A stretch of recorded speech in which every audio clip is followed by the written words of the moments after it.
It is the nightmare of every December. No, not your hometown filling up with tourists who like to come to a full halt walking or driving on the street in front of you to stare at something. Rather, the deluge of year-end lists. Our number one story on our nightly list, countdown, and of course they trigger more lists. First, Entertainment Weekly had 50 smartest people in Hollywood. Thus was the New York Daily News inspired to produce the top 50 dumbest people in Hollywood. Wait, top dumbest? Is that where you wanted to go with this? Anyway, the amazing upset. Number one is neither Paris Hilton nor Britney Spears. Thereby, by process of elimination, it's Lindsay Lohan. The Daily News explained that dumb does not necessarily correspond to a low IQ, but after throwing Ms. Lohan that bone, it awards her the top spot, citing her poor movie choices, delinquent behavior, and bad taste in men. Number two, Kim Kardashian. Reason given, it's sad to leak your own sex tape and find out nobody cares.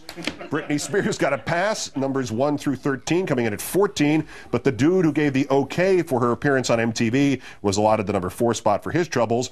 Paris Hilton, who has played dumb so effectively, she has convinced all the media and all the world's population that she is in fact dumb, and yet she's not at number 5, nor at number 23, nor at 37. She's not even on the list, putting the glare in glaring omission. Of course, it's one thing to top a diss list, but it's particularly lame to land at the bottom of it. Tom Sizemore, number 50. Is he mediocre at being dumb, or is he the smartest non-dumb guy? Or let's bring in the host of the pop cultural show of record, E! Entertainment's The Soup, Joel McHale. Joel, good evening and happy Tyra Banks' birthday day.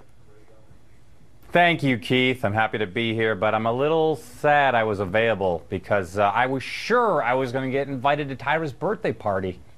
Yeah, you may yet, which would explain, never mind, I'll get back to that subject. We'll get to some of these quirkier choices in a moment, but what of Ms. Lohan at number 1? Does this choice have real merit to it? Well, I got to hand it to the Daily News because most people kick people while they're down, and not a lot think to wait and kick while someone's getting up. Paris Hilton. 50 spaces for dumbness, no Paris Hilton. Why, Joel? Why? She is a lot smarter than she used to be, Keith. I mean, she got out of having to work at E! So there's that. Don't get me that kind of an uncontrollable cough now. Listen, Kim Kardashian, number 2. Two-part question. What is she famous for, Joel? And does this suggest, B, that sex tapes just don't have the impact they used to? Yeah, she's number 2. I've usually associated her with taking a number 1, but sex tapes do not have the same impact. I've been trying to get my sex tape distributed for the last 5 years. And the distributors just keep saying, you got to wax your back, Joel. The Daily News said it used criteria in all this other than low IQ. But I'm also wondering, is there a difference between dumb and dumbass?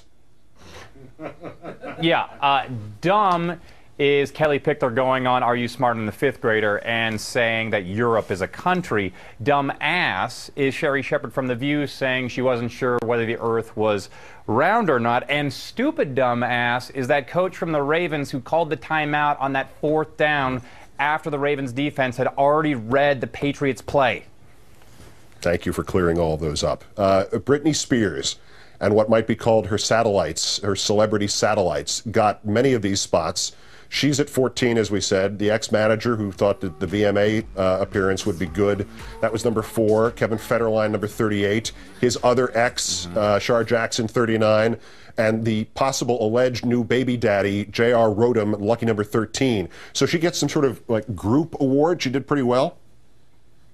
Yeah, and you didn't mention me there, Keith, and the thousands of hours I've spent talking about her this year. So move over, Lindsay. I think you're in my chair.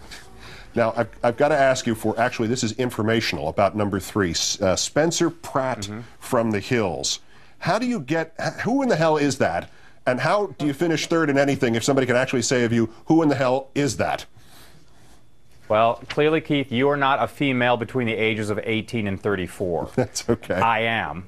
And Spencer, I'll tell you, Spencer is the fiance of Heidi. He used to be BFFs with Lauren, but they broke up. But Lauren has problems of her own. Her roommate, Adrina, is still dating Justin Bobby. But I think Whitney has had the hardest year because she went from being Teen Vogue intern to Teen Vogue full-time employee. And I just wish they would all go to the same nightclub, perhaps Privilege or Hyde, and commit group suicide. But unfortunately, I'm uninformed on the subject. Joel McHale of The Soup on E! The new episode is Friday, the latest special episode this week. Best of the worst game show moments, and your code word to watch that is sticky. Joel, great thanks as always, sir. Thank you, Keith. That is countdown for this, the 1,679th day since the declaration of mission accomplished in Iraq. From New York, I'm Keith Olbermann. Good night and good luck. Please join us for the live edition of Countdown every weeknight at 8 Eastern, 5 Pacific. Be there. Aloha.